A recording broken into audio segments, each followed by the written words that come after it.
Sometimes you gotta bleed to know. Os grandes arquitetos da preparação de vocês foram nossos professores, que passaram uma montanha de conhecimento de maneira descontraída e eficaz. É essa turma que faz a diferença no Objetivo NHN. Gostaria de chamar a este palco alguns dos nossos mestres.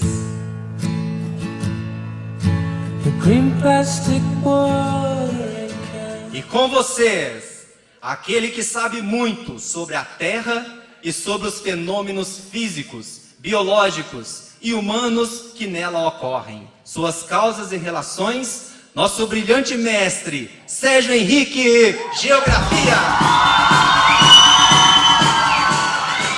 Todo mundo se preparou o ano todo, tá todo mundo, né? Com aquela sensação acumulada de que agora é a hora, não dá esse negócio?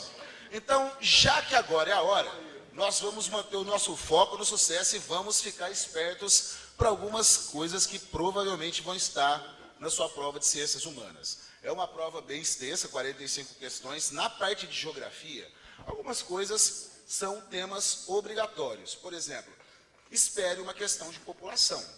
Então, sabe aquelas questões mais tradicionais de você analisar uma pirâmide etária, base larga, subdesenvolvimento, natalidade alta, não é isso? Fecundidade.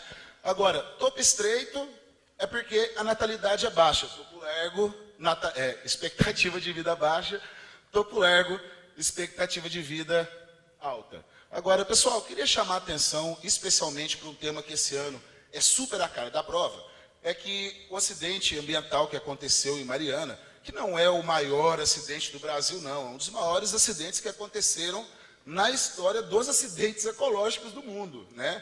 Pouquíssimos exemplos poderiam ser comparados do tamanho, grau de impacto. Agora, como que você vai procurar abordar esse assunto, que pode ser ligado a um tema de redação ou sustentabilidade, mas como que pode estar na hora da sua prova numa questãozinha? Todo mundo que já prestou Enem sabe de uma coisa. Todo mundo já ouviu falar nesse órgão aqui, IPHAN. Todo mundo já ouviu falar no IPHAN? Toda edição tem uma questão a respeito do IPHAN. Quem que é o IPHAN? Instituto do Patrimônio Histórico e Artístico Nacional. Então, o IPHAN é o órgão responsável por fazer tombamentos históricos, tombar prédios históricos. Vocês sabem o que é tombar um prédio histórico? É justamente não tombar, né? Por exemplo, aqui em Passos tem um patrimônio histórico, né, que é a Igreja da Penha. Dizem que há 20 anos, quando foram tombar, ainda ninguém conhecia, que é uma coisa nova. Pipocou de gente com cartolina assim, não derrubem a igrejinha, por favor, né? Mas assim, pessoal, o tombamento histórico, ele passa por uma comissão, passa por uma análise, né? E existe tombamento em nível municipal, federal. Agora, o IPHAN, ele é um órgão que é nacional, ele tem seus respectivos órgãos estaduais, e tudo que você quiser saber sobre patrimônio histórico, material e imaterial, você pode dar uma olhadinha no site, que super vale a pena. Por exemplo, caiu uma questão a respeito de Minas, no Enem, sobre patrimônio imaterial, que seria o queijo mineiro. Aí você fala, queijo mineiro é patrimônio imaterial? Você falou, professor, mas é um queijão ali, eu tô com aquela baita fome. Não é patrimônio material? Não, guloso. É patrimônio imaterial. Por quê? O que está em jogo não é o queijo em si que você vai fazer o lanche. O que está em jogo é o processo que as comunidades têm de produzir o queijo. Então, aqui no caso, temos o tradicional queijo canastra, né? E é um exemplo excelente de patrimônio material, que já foi cobrado. Então, nós temos várias danças, temos folia de reis, temos congada, e várias práticas de cultura popular que se enquadram também em patrimônio imaterial. Então, você sacou o que é o patrimônio imaterial? É tudo aquilo que você não pode tocar imediatamente, mas é muito importante para a identidade de um povo, para caracterizar uma organização social, algumas práticas culturais locais. Então, vamos pensar em Mariana. Muita gente pensou, meu Deus, Mariana, um patrimônio da humanidade, aconteceu um acidente de grande porte. Perdeu algum patrimônio histórico? Eu falo daquelas igrejas barrocas, rococó? Não, tá? Inclusive o IPHAN, ele faz o acompanhamento, né, de tudo que aconteceu com base nessa perda. E aqui, ó, você pode observar que não ocorreu perdas de bens tombados. Agora, bens históricos tombados não são os únicos bens históricos. Existe o patrimônio material e imaterial que não passou por um processo formal, então não tem um registro, mas é patrimônio. Por exemplo, nós temos, né, nas comunidades a jusante do Rio Doce, olha só, às vezes eles complicam um pouquinho na questão, uma coisa que é muito fácil, eles tentam dificultar. As comunidades ribeirinhas, a jusante do Rio Doce, o que é a jusante? A jusante é quando você está seguindo o curso da correnteza, você está no curso do rio, subiu na jangada, solta o remo e desce a jusante. A jusante da barragem, todas as comunidades foram atingidas e muitas práticas sociais tradicionais foram perdidas, como danças tradicionais, formas de vida bastante específicas dessa comunidade ribeirinha. Então aconteceu perda de patrimônio imaterial, ou seja, formas de vida específica, práticas culinárias, né? Sim, teve perda de patrimônio imaterial. Mas teve perda de patrimônio material? Também teve. Não aquelas grandes igrejas barrocas, mas as estruturas, né, tradicionais das comunidades, algumas casas, alguns oratórios, né? Teve bastante coisa que se perdeu. Agora, pode fazer aquela ligaçãozinha de perda de patrimônio genético, perda de patrimônio natural. Porque o acidente foi tão grande que, cara, é o seguinte, é muito difícil você ter um acidente ambiental que você consiga destruir uma bacia hidrográfica praticamente. Você destruiu o Rio Doce. Então, o que você vai ficar esperto? Entre as consequências que aconteceu nesse acidente de Mariana, olha só, o rio, ele foi assoreado, ele teve o solo perdido, principalmente devido a lama tóxica, né, com efluentes sólidos, com metais pesados. Então, você fica esperto com esse processo das águas, o impacto que teve nas águas. E o negócio chegou até o litoral. Então, às vezes, você pode se deparar com uma questão, falando do acidente de Mariana, mas tentando comparar, tentando relacionar com impactos na vida fluviomarinha. Aí você fala, essa não, né? Mas pode ter sim. Porque na medida que a lama chegou até o litoral do Espírito Santo, atingiu o mangue do Espírito Santo. Então, não só o Rio Doce, mas também o mangue. Então, o impacto nos ecossistemas aquícolas, ele é um assunto muito interessante, muito pertinente, tá?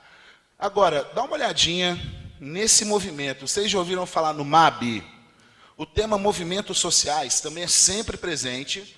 E, então, fazer alguma relação dos movimentos sociais que nós temos no Brasil com o problema de Mariana é muito interessante. Existe o MAB, que é o Movimento dos Atingidos por Barragens, que ele é um movimento que surgiu na Amazônia. Então, outro tema muito quente, usinas amazônicas. Qual que foi a última entregue?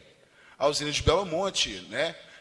No começo do ano, ela foi inaugurada, e a usina de Belo Monte ela teve uma grande discussão nos últimos anos, em razão do impacto, né, no deslocamento de comunidades ribeirinhas, de população indígena, de atingir ecossistemas que são frágeis, que são complexos. Então, quer dizer, tudo que diz respeito à Amazônia é tema sempre presente no Enem. E olha o MAB. O MAB surgiu lá. Tem uma usina chamada Usina de Tucuruí, né? Quando construíram a usina de Tucuruí, os desalojamentos foram muito grandes. Foi onde surgiu esse movimento barragista. Então, dentre os movimentos mais empenhados em cobrar os serviços públicos, os poderes públicos, para a tentativa de resolução dos problemas, é o MAB. E aí eles já foram questionados. Ei, mas vocês não são um movimento barragista porque construiu uma usina hidrelétrica? Sim, o movimento surgiu aí. Aí eles falam, olha, o acidente de Mariana não foi provocado por um rompimento de barragem hidrelétrica. A causa não é a mesma.